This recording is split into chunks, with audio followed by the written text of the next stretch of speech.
Hello aspirant. इस video में हम जितने भी कॉन्स्टिट्यूशनल बॉडीज़ हैं, इन कॉन्स्टिट्यूशनल बॉडीज़ के जो नोट्स हैं, आप देखोगे कि लक्ष्मीकांत में 30 to 40 पेजेस के नोट्स हैं कॉन्स्टिट्यूशनल बॉडीज़ के। और इन कॉन्स्टिट्यूशनल बॉडीज़ का जो अपॉइंटमेंट होता है, इनका टर्म होता है, क्वालिफिकेशन होता है, कंडीशन होता है, ये सारे ही बॉडीज़ के लगभग सिमिलर होते हैं। तो काफ़ी कन्फ्यूजन होती है और इसको याद रखना बहुत ही मुश्किल हो जाता है। तो इस वीडियो में जितने भी सारे कॉन्स्टिट्यूशनल बॉडीज़ होते हैं उनको एक पेज के नोट से हम पढ़ेंगे, ठीक है, 1 पेजर नोट से उसको हम पढ़ेंगे। और वीडियो के एंड में मैं आपको कुछ ऐसे ट्रिक्स बताऊंगा जिनसे आप इस एक पेज के नोट्स को, यानी कि सारे कॉन्स्टिट्यूशनल बॉडीज़ के फीचर्स को बस 5 मिनट के अंदर याद कर सकते हो, ठीक है। तो सबसे पहले हम बात कर लेते हैं इलेक्शन कमीशन की। इलेक्शन कमीशन का से जो आर्टिकल डील करता है वो है आर्टिकल 324, ठीक है। 324 में कहा गया है कि इंडिया में एक इलेक्शन कमीशन होना चाहिए। उसके बाद इलेक्शन कमीशन का हेड कौन करता है? Chief election commissioner. Election commission जो बॉडी होती है, इसमें और भी मेंबर्स हो सकते हैं चीफ इलेक्शन कमिश्नर के अलावा, बट इन मेंबर्स की जो एक्स्ट्रा मेंबर होते हैं, जिनको हम इलेक्शन कमिश्नर्स कहते हैं, उनके नंबर्स फिक्स नहीं होते हैं। तो उनको कौन फिक्स करता है? उनको फिक्स करते हैं प्रेसिडेंट। प्रेसिडेंट डिसाइड करते हैं कि इनका नंबर कितना होना चाहिए। एज ऑफ नाउ जो इलेक्शन कमिश्नर्स हैं ये 2 हैं, यानी कि अभी फ़िलहाल कॉन्स्टिट्यूशन इलेक्शन कमीशन में 3 लोग काम कर रहे हैं। इलेक्शन कमिश्नर को अपॉइंट कौन करता है? प्रेसिडेंट। टर्म क्या है? टर्म कॉन्स्टिट्यूशन में मेंशन्ड नहीं है, यानी कि ये कितने साल के लिए ये अपॉइंट होते हैं ये कॉन्स्टिट्यूशन में नहीं बताया गया। क्वालिफिकेशन की भी बात नहीं की गई है। मोस्ट ऑफ द केसेस में ये आईएएस ऑफिसर होते हैं जो रिटायर्ड हो चुके होते हैं।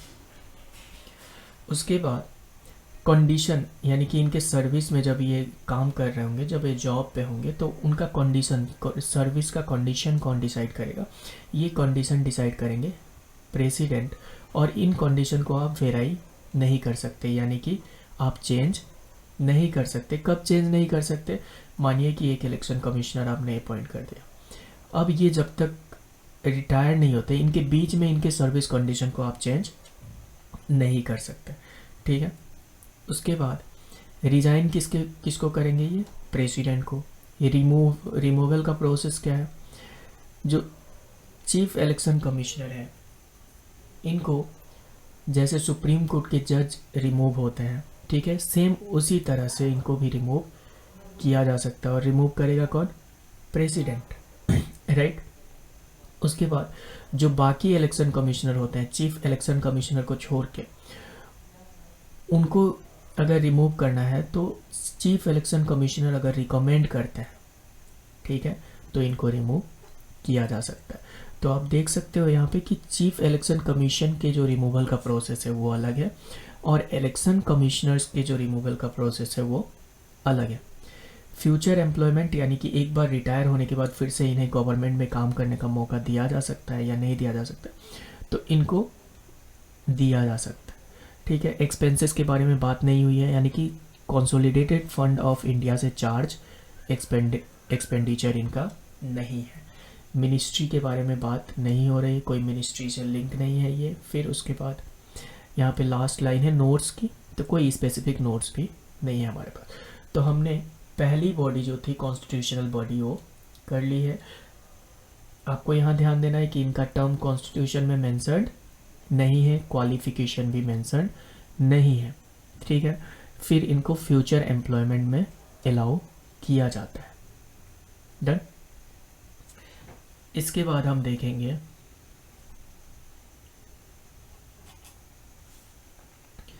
दूसरी जो बॉडी है हमारी, वो है UPSC. Just a minute, okay. वो है UPSC, union public service commission, ठीक है।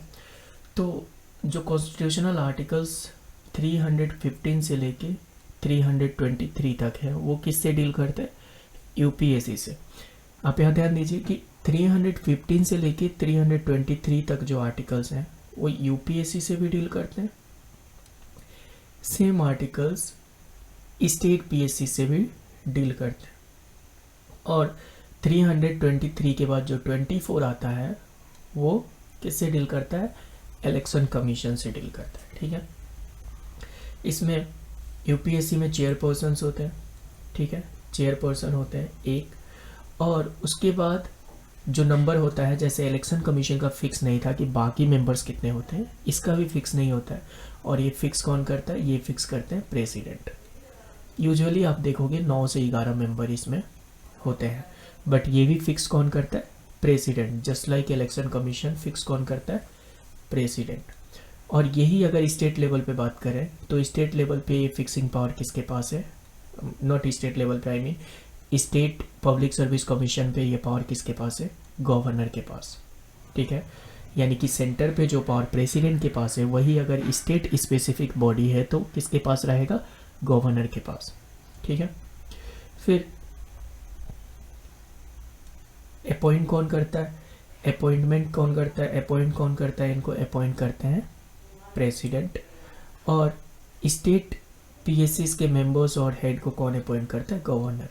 अब यहाँ पे अपॉइंट प्रेसिडेंट करेंगे, हमें भी पता है कि प्रेसिडेंट करेंगे, बट ये क्योंकि ये स्टेट लेवल की बॉडी है तो यहाँ पे कौन करेगा? गवर्नर। उसके बाद जो टर्म्स एंड टर्म्स होते हैं, टर्म्स कितने साल? या तो ये 6 साल तक काम कर सकते हैं ऑफिस में, या तो इनका उम्र जब तक 65 ईयर्स तक के नहीं हो जाते तब तक।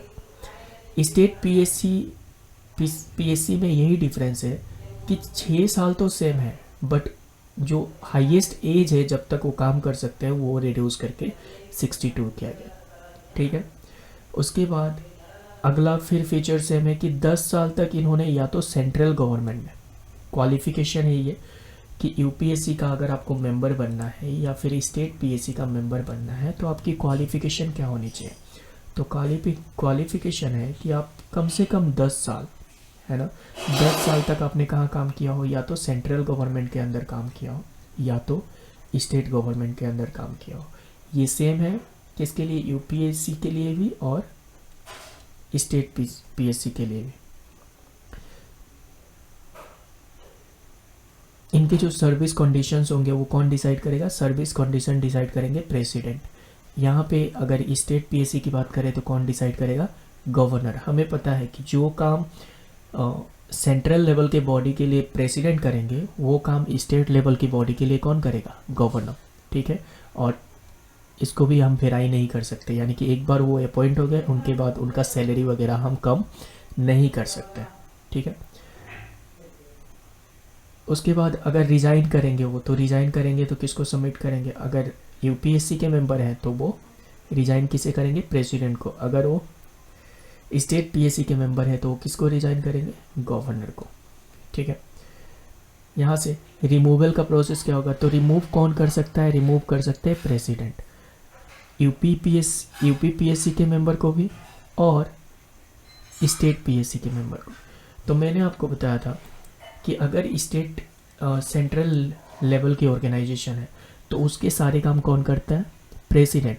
लेकिन अगर वो स्टेट लेवल की ऑर्गेनाइजेशन है तो उनके सारे काम कौन करेगा? गवर्नर। बट एक्सेप्शन यहाँ है कि जो रिमूवल का प्रोसेस है, जो रिमूव करने का काम है, ये पावर गवर्नर को नहीं बल्कि प्रेसिडेंट को दिया गया है, और ये एक एक्सेप्शन है, इसलिए आपको इसको याद रखना है। और रिमूव किस बेसिस पे करेंगे? अगर कोई इंसॉल्वेंसी है, यानी कि किसी ने बैंक से लोन लिया है और वो चुका नहीं पा रहे या कुछ वैसा। उसके बाद इन्फॉर्मिटी ऑफ माइंड है, यानी कि पागल हो गए या कुछ हो गए, और ये सारी यहाँ पे मिसबिहेवियर दिया गया है। उसके बाद विथ एससी इंक्वायरी, यानी कि जब भी ये सारी चीज़ें होंगी प्रेसिडेंट रिमूव करेंगे तो एससी सुप्रीम कोर्ट की इंक्वायरी के बाद ही वो रिमूव कर सकते हैं। तो सुप्रीम कोर्ट की इंक्वायरी होगी और सुप्रीम कोर्ट प्रेसिडेंट को बोलेंगे कि इनको आप रिमूव कर दीजिए, तो प्रेसिडेंट उनको रिमूव करेंगे, क्योंकि ये जो एडवाइस है ना, ये एडवाइस क्या है? बाइंडिंग है। अगर सुप्रीम कोर्ट कहती है कि आप प्रेसिडेंट जी आपको इन मेंबर्स को रिमूव करना है तो प्रेसिडेंट को रिमूव करना पड़ेगा। ठीक है, उसके बाद इनके री अपॉइंटमेंट की बात कर ले तो री अपॉइंटमेंट अलाउ नहीं है, इसमें भी नहीं है। इस इनको भी नहीं है, फिर से इनको भी नहीं है। बट यहाँ पे हमने बात की थी कि चेयरपर्सन है और चेयरपर्सन है, तो ये जो चेयरपर्सन है, जो स्टेट पीएससी के चेयरपर्सन है, ये यूपीएससी के चेयरपर्सन बन सकते हैं। ठीक है, जो स्टेट पीएससी के चेयरपर्सन है वो यूपीएससी के चेयरपर्सन बन सकते हैं, और जो बाकी मेंबर्स हैं वो चाहे तो स्टेट पीएससी में या फिर यूपीएससी में फिर से अपॉइंट हो सकते हैं, एज अ चेयरपर्सन वो काम कर सकते हैं। ठीक है, तो चेयरपर्सन के लिए ये अलाउ नहीं है रीअपॉइंटमेंट, बट जो बाकी मेंबर्स होते हैं उनके लिए ये अलाउ है। इनके जो एक्सपेंडिचर्स होते हैं वो कंसोलिडेटेड फंड ऑफ इंडिया पे चार्ज होते हैं, यानी कि इनके जो एक्सपेंसेस होते हैं उन पे पार्लियामेंट का कोई रोल नहीं होता, पार्लियामेंट उस पर वोट नहीं करती, डिस्कस जरूर करती है पर वोट नहीं करती, यानी कि वो फिक्स रहता है हमेशा। किस मिनिस्ट्री के अंडर आते हैं ये? Ministry of personnel. ठीक है, तो हमने 3 बॉडीज देख ली, election commission, UPSC, state PSC. State PSC में एक इम्पोर्टेंट बात नोट करने वाली है कि जो भी प्रेसिडेंट काम करते हैं सेंट्रल लेवल पे, वही स्टेट लेवल के ऑर्गेनाइजेशन के लिए कौन करता है? गवर्नर। बट जो रिमूवल का काम होता है वो कौन करते हैं? प्रेसिडेंट। ठीक है,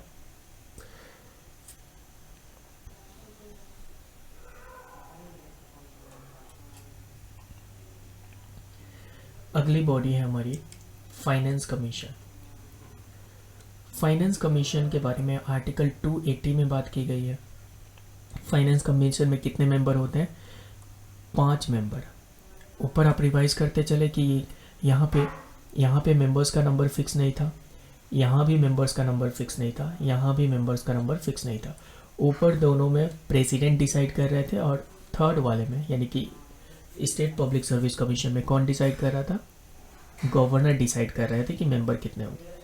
यहाँ पे मेंबरशिप ऑलरेडी फिक्स है, 5 मेंबर होते हैं, 1 चेयरपर्सन और 4 अदर मेंबर्स। ठीक है, अपॉइंटमेंट कौन करता है? प्रेसिडेंट करते हैं। उसके बाद यहाँ पे जो क्वालिफिकेशन होनी चाहिए इनकी, ये क्वालिफिकेशन नोट करने वाली बात है कि क्वालिफिकेशन जो होनी चाहिए ये कॉन्स्टिट्यूशन में नहीं दी गई है। क्वालिफिकेशन कॉन्स्टिट्यूशन में नहीं दी गई है। क्या है? फाइनेंस कमीशन एक्ट 1951 के अंदर ये क्वालिफिकेशन दी गई है। क्वालिफिकेशन चेयरपर्सन जो होंगे वो पब्लिक अफेयर्स में एक्सपीरियंस्ड होने चाहिए, हाई कोर्ट जज और हाई कोर्ट जज होने चाहिए, मतलब हाई कोर्ट जज के लिए क्वालिफाई होने चाहिए, फाइनेंस और अकाउंट्स में उनका काफ़ी नॉलेज होना चाहिए, फाइनेंशियल मैटर या फिर एडमिनिस्ट्रेशन में उनका एक्सपीरियंस होना चाहिए, स्पेशल नॉलेज होना चाहिए किस सब्जेक्ट में? इकोनॉमिक्स में। अगर इन चारों में से कोई क्वालिटी है किसी पर्सन में, तो उस पर्सन को हम फाइनेंस कमीशन का चेयरपर्सन अपॉइंट कर सकते हैं। तो ये क्वालिफिकेशन दी गई है। ठीक है, उसके बाद देखिए कि इनके जो टर्म्स एंड कंडीशंस हैं ये कौन डिसाइड करेगा? ये कुछ दिया नहीं गया। यहाँ भी ये कितने दिन के लिए रहेंगे ये नहीं दिया गया है। ठीक है, इनका टर्म क्या होगा? 2 साल, 3 साल, 4 साल, कितने साल के लिए काम करेंगे, तो इसके बारे में कोई भी मेंशन यहाँ पे नहीं है, यानी कि इनका टर्म्स नहीं दिया गया। ठीक है, इनके सर्विस कंडीशंस क्या होंगे उसके बारे में भी जिक्र नहीं किया गया है। उसके बाद ये रिजाइन किसे करेंगे ये भी नहीं दिया गया है यहाँ पे। इनको रिमूव करने का प्रोसेस क्या होगा ये भी नहीं दिया गया है। इनका रीअपॉइंटमेंट अलाउ है नॉट अलाउ है इसके बारे में भी कोई बात नहीं की गई है। किसके अंदर आते हैं? मिनिस्ट्री ऑफ फाइनेंस के अंदर। कौन अपॉइंट करता है? प्रेसिडेंट। कितने साल के लिए? कितने साल के लिए? 5 साल के लिए।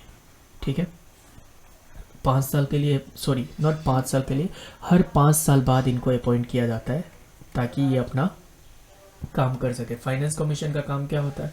एक काम मैं आपको बता देता हूँ कि फाइनेंस कमीशन का मेन काम होता है कि जो भी सेंटर का टैक्स कलेक्ट हुआ है इसमें से स्टेट का हिस्सा क्या होगा और सेंटर का हिस्सा क्या होगा। उसके बाद स्टेट्स का हिस्सा ये हो गया तो इसमें से 28 स्टेट्स में कितना डिवाइड होगा और उसका बेसिस क्या होगा, वो सब काम करती है फाइनेंस कमीशन।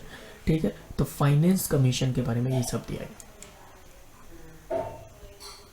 ठीक है, चलिए इसके बाद वाले ऑर्गेनाइजेशन को देखते हैं।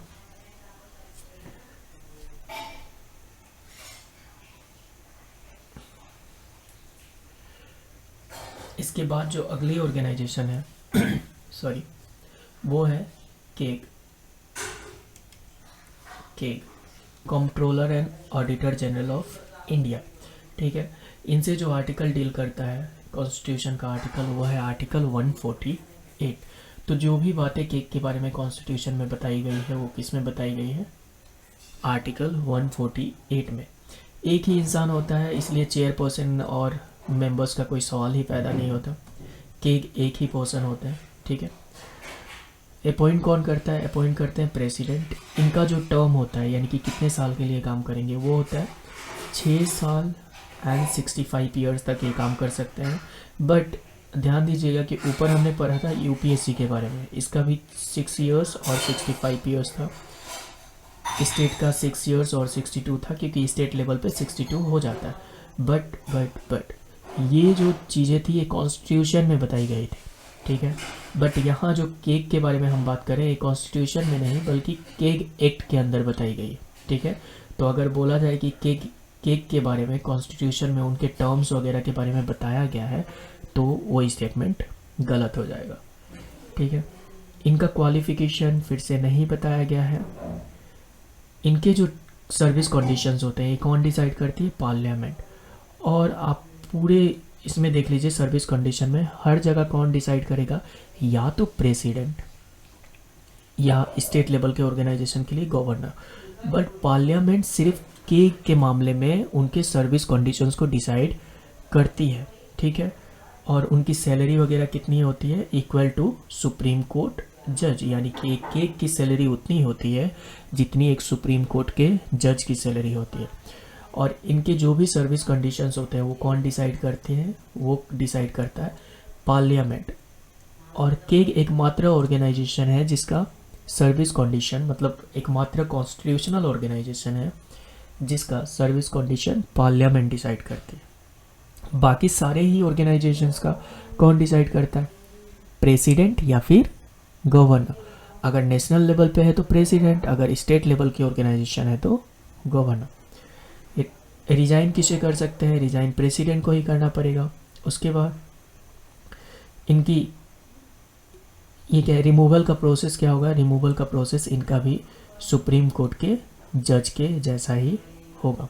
ठीक है, यानी कि जैसे आप सुप्रीम कोर्ट के जज को रिमूव कर सकते हो, वैसे ही इनको भी आप रिमूव कर सकते हो। इनका भी रीअपॉइंटमेंट अलाउ नहीं है, रीअपॉइंटमेंट अलाउ नहीं है। इनका जो एक्सपेंसेस चार्ज होते हैं वो कंसोलिडेटेड फंड ऑफ इंडिया से होते हैं। मिनिस्ट्री किसी मिनिस्ट्री के पार्ट नहीं बनते ये, और कोई नोट्स भी इनसे रिलेटेड नहीं है। ठीक है, तो हमने देख लिया कि केग का ऑर्गेनाइजेशन क्या होता है। केग के बाद हम बात कर लेते हैं अब इसके बाद वाले ऑर्गेनाइजेशन की। इसके बाद हैं, जस्ट ए मिनट में पहले क्लीन कर लो इसको।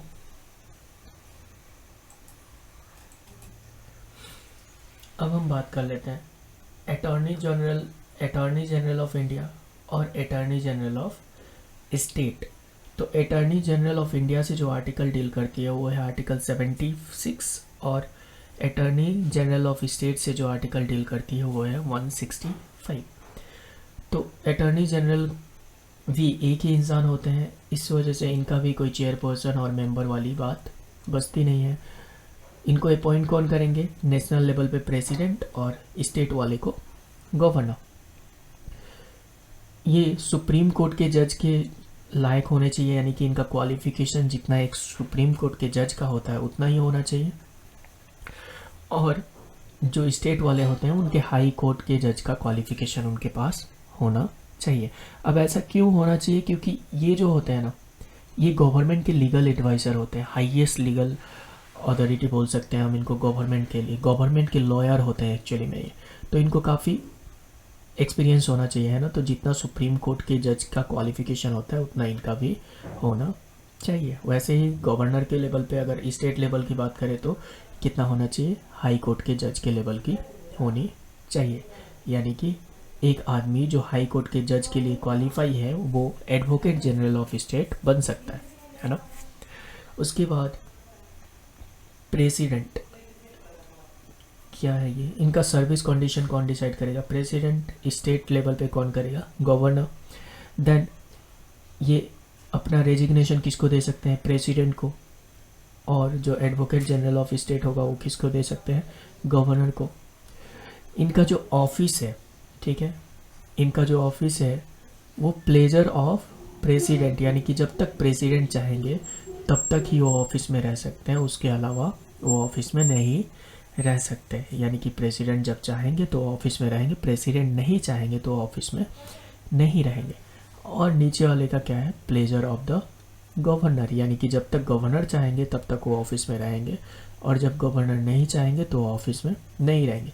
तो यहाँ भी नोट करने वाली बात यह है कि जब रिमूवल की बात आती है तो हम देखते हैं कि हर जगह प्रेसिडेंट प्रेसिडेंट प्रेसिडेंट होता है, बट एक ऐसे केस में जहाँ रिमूवल का बात हो और प्रेसिडेंट ना हो, वो कैसे, एडवोकेट जनरल ऑफ स्टेट। तो हर जगह आप देखिए प्रेसिडेंट रिमूव करते हैं, यहाँ भी प्रेसिडेंट रिमूव करते हैं, ठीक है। सेम एज सुप्रीम कोर्ट, तो सुप्रीम कोर्ट के जज को कौन रिमूव करता है, प्रेसिडेंट। तो यहाँ भी प्रेसिडेंट, यहाँ भी प्रेसिडेंट, यहाँ भी प्रेसिडेंट, हर जगह प्रेसिडेंट, ठीक है। तो ये एकमात्र ऐसा सिचुएशन है जहाँ पे गवर्नर रिमूव करते हैं किसको, एडवोकेट जनरल ऑफ स्टेट को। इनका भी जो फर्दर एम्प्लॉयमेंट है, यानी कि फिर से गवर्नमेंट सर्विसेज में काम कर सकते हैं या नहीं, तो दोनों का ही अलाउड है, ये दोनों ही फिर से काम कर सकते हैं, ठीक है। दोनों ही फिर से गवर्नमेंट के अंडर एम्प्लॉयमेंट ले सकते हैं। उसके बाद बाकी डिटेल इनके बारे में नहीं दी गई, ठीक है। नेक्स्ट बॉडीज हम देख लेते हैं। Next, just a minute, okay.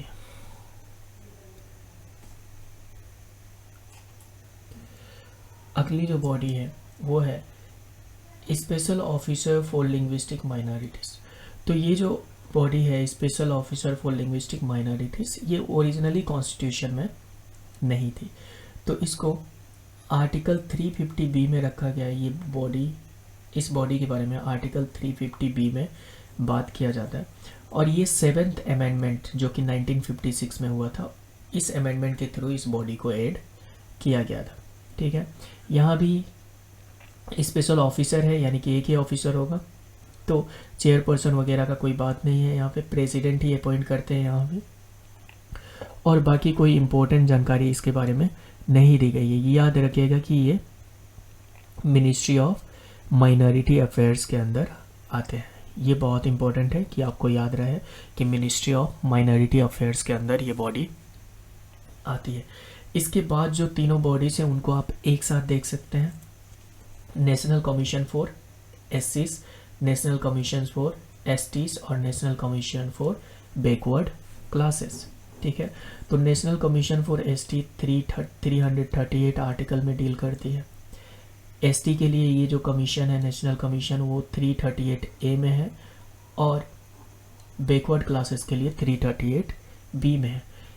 इन तीनों ही ऑर्गेनाइजेशन में एक चेयरपर्सन होते हैं और 3 वाइस चेयरपर्सन होते हैं, यानी कि 4 मेंबर बॉडी है, एक चेयरपर्सन और 3 वाइस चेयरपर्सन। अपॉइंट कौन करता है, प्रेसिडेंट।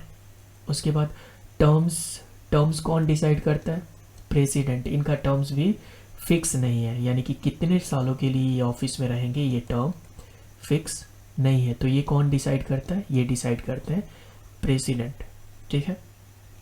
उसके बाद क्वालिफिकेशन एज सच कुछ दी नहीं गई है इनकी। इनके जो सर्विस कंडीशन होंगे वो भी कौन डिसाइड करेगा, प्रेसिडेंट, ठीक है। और उसके बाद ये जो हम देख रहे हैं कि ये जो बॉडीज़ है ना, पहले स्टेट क्या है, नेशनल कमीशन फॉर एससीज, फिर नेशनल कमीशन फॉर एसटीज, फिर national commission for backward classes. ये जो बॉडीज़ हैं ओरिजिनली ये सब बॉडीज़ तो थी नहीं, है ना। ओरिजिनली ये सब बॉडीज़ नहीं थी, तो इनका इवोल्यूशन देख लेते हैं कि ये बॉडी कैसे कैसे इवोल्व हुई हैं। तो ओरिजिनली आर्टिकल 38 में, ठीक है, 338 में special officer for ST and एससीज एंड एसटीज, ठीक है, कमिश्नर फॉर एससीज एंड एसटीज। तो इसमें बोला गया था कि एक स्पेशल ऑफिसर होना चाहिए। आर्टिकल 338 में बोला गया था कि एक स्पेशल ऑफिसर होना चाहिए। तो इस वजह से कमिश्नर फॉर एससीज एंड एसटीज बनाया गया था। ये थे वो स्पेशल ऑफिसर जिनको आर्टिकल 338 को ध्यान में रखते हुए अपॉइंट किया गया था, कमिश्नर फॉर एससीज एंड एसटी। 1978 में एक रिजोल्यूशन के थ्रू मल्टी मेंबर कमीशन बनाया जाता है। इसमें तो हमने बात की कि एक ही ऑफिसर है, एक कमिश्नर है जो एसटी और एससी के लिए, बट 1978 में एक मल्टी मेंबर कमीशन बनाई जाती है, ठीक है, एक रिजोल्यूशन के थ्रू।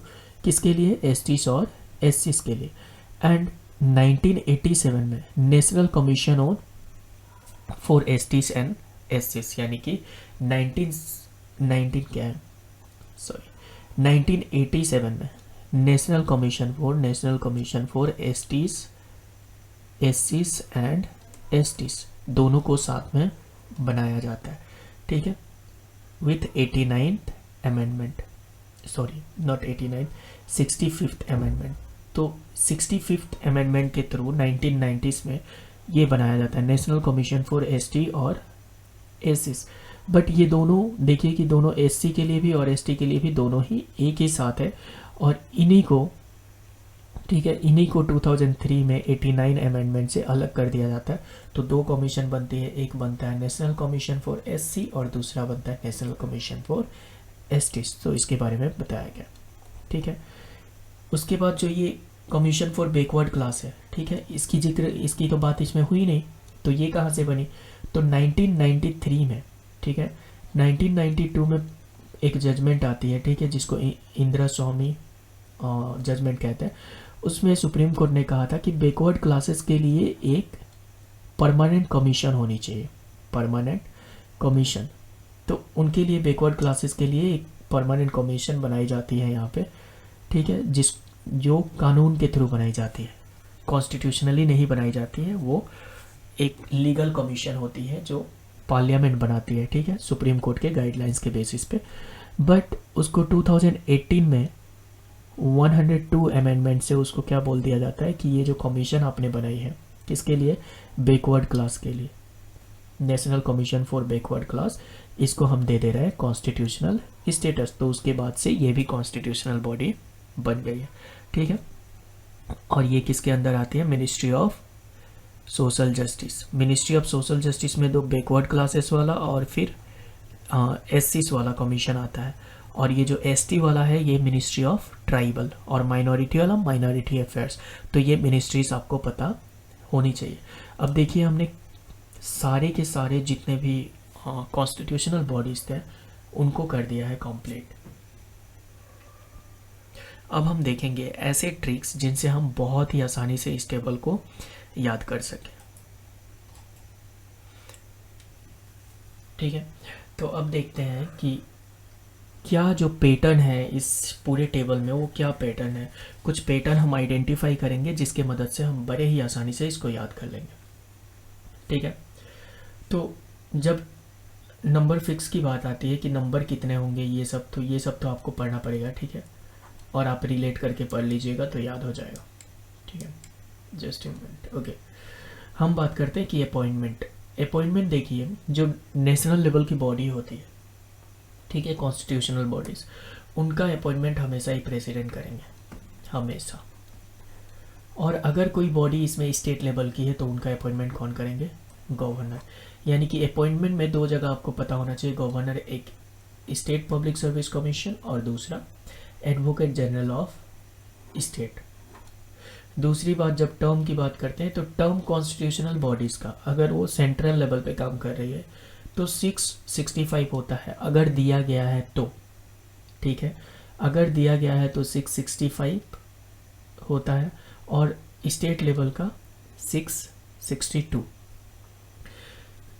लेकिन ये जो है ये कॉन्स्टिट्यूशन में दिए गए हैं, और जो केक का होता है ये कॉन्स्टिट्यूशन में नहीं दिया गया है, ये केक एक्ट के अंदर दिया गया है, बट इनका भी टर्म सेम है, लाइक। तो तीन ही ऐसे इंस्टीट्यूशंस हैं, कॉन्स्टिट्यूशनल बॉडीज़ हैं, जिनका हमें क्या दिया गया? जिनका हमें टर्म दिया गया है। एक तो है यूपीएससी, दूसरा है स्टेट पीएससी और थर्ड है केग। बट इन दोनों का कॉन्स्टिट्यूशन में दिया गया है और केग का कॉन्स्टिट्यूशन में नहीं दिया गया है, ये एक एक्ट के थ्रू दिया गया है ना, एक कानून बनाया है पार्लियामेंट में, उस कानून में इसका जिक्र किया गया है। ठीक है, जब हम सर्विस कंडीशन की क्वालिफिकेशन की बात करते हैं तो क्वालिफिकेशन किसका दिया गया है, इनका 10 ईयर्स, इनको किसको, यूपीएससी और क्या है, यूपीएससी और स्टेट पीएससी को 10 ईयर्स या तो सेंट्रल गवर्नमेंट के साथ या तो स्टेट गवर्नमेंट के साथ इन्होंने काम किया होना चाहिए। उसके बाद ये तो आपको पता ही है कि फाइनेंस कमीशन के लिए स्पेशल नॉलेज होना ज़रूरी है।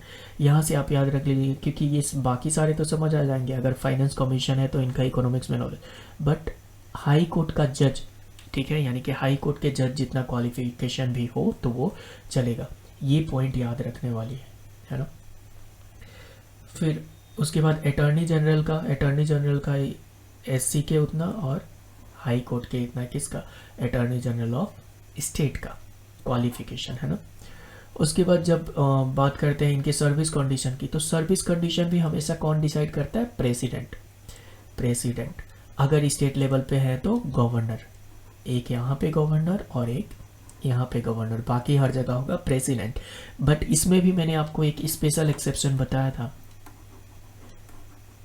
कि इस केस में कौन करता है, पार्लियामेंट, और पार्लियामेंट बस एक का ही सर्विस कंडीशन डिसाइड करता है और किसी का सर्विस कंडीशन डिसाइड नहीं करता, जब तक हम कॉन्स्टिट्यूशनल बॉडीज की बात करते हैं तब तक। ठीक है, रिमूवल का प्रोसेस भी, रिमूवल में कौन करेगा, प्रेसिडेंट और स्टेट लेवल में, सॉरी ये रिमूवल का नहीं है, ये जब आप रिजाइन करेंगे, कोई भी मेंबर अगर रिजाइन करता है तो किसको रिजाइन करेगा, अगर सेंट्रल लेवल पे है तो प्रेसिडेंट को करेगा, स्टेट लेवल पे है तो वो गवर्नर को रिजाइन करेगा। उसके बाद हम बात करते हैं कि रिमूव कौन करेगा, तो हर जगह प्रेसिडेंट रिमूव करेगा, एक जगह को छोड़ के। यहाँ पे कौन सा है ये, advocate general of state. Advocate general of state के केस में कौन रिमूव करेगा, प्लेजर ऑफ गवर्नर, यानी कि गवर्नर के प्लेजर पे ही ये रिमूव हो सकते हैं, गवर्नर जब चाहे इनको रिमूव कर सकता है। ठीक है, जब अपॉइंटमेंट की बात करते हैं तो अपॉइंटमेंट अलाउ कहाँ है, आप वो याद रख लीजिएगा। इलेक्शन कमीशन में अलाउ है और यहाँ पे अलाउ है। ठीक है, दो जगह अलाउ है, इलेक्शन कमीशन पे अलाउ है और अटॉर्नी जनरल और एडवोकेट जनरल।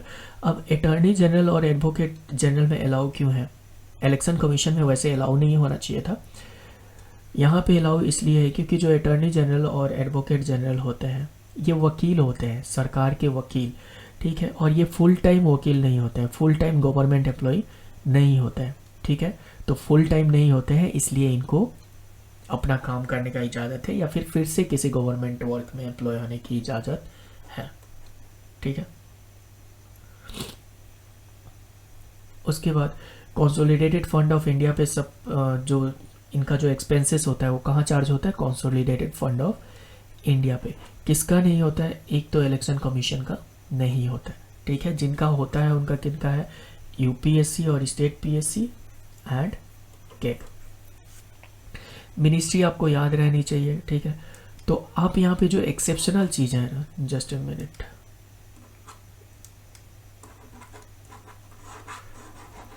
यहाँ पे जहाँ पे भी जो एक्सेप्शनल चीज़ें हैं उन चीज़ों को आपको याद रखना है।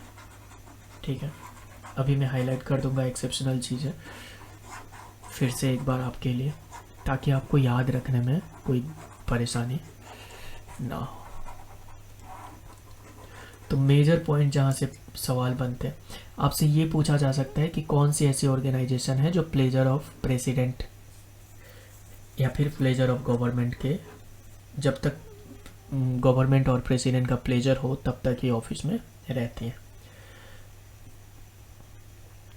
उसके बाद यहाँ पे ये गवर्नर, ठीक है, यहाँ पे पार्लियामेंट, ऑलरेडी बता चुका हूँ क्यों ये सब यूनिक पॉइंट्स हैं। यहाँ पे ये गवर्नर, यहाँ पे गवर्नर और कहीं पे नहीं, ये वाला, ठीक है, केक का जो अपॉइंटमेंट होता है। तो इतनी सारी चीज़ें आपको याद होनी चाहिए और ये याद हो भी जाएगी, ठीक है। चलिए आज के लिए इतना ही। अगर आपको वीडियो पसंद आया हो और आप चाहते हो कि मैं नॉन कॉन्स्टिट्यूशनल बॉडीज़ का भी 1 पेज नोट्स, ठीक है, ऐसे ही सेम तरीके से आप तक लेके आऊँ, तो आप इस वीडियो को ज़्यादा से ज़्यादा लाइक करें, चैनल को सब्सक्राइब करें। और ये जो 1 पेज नोट्स है, इसको आप अगर अवेल करना चाहते हैं तो मेरा टेलीग्राम चैनल ज्वाइन कर लीजिएगा, ठीक है, जिसका लिंक डिस्क्रिप्शन में ऑलरेडी होगा। Thank you, wish you luck.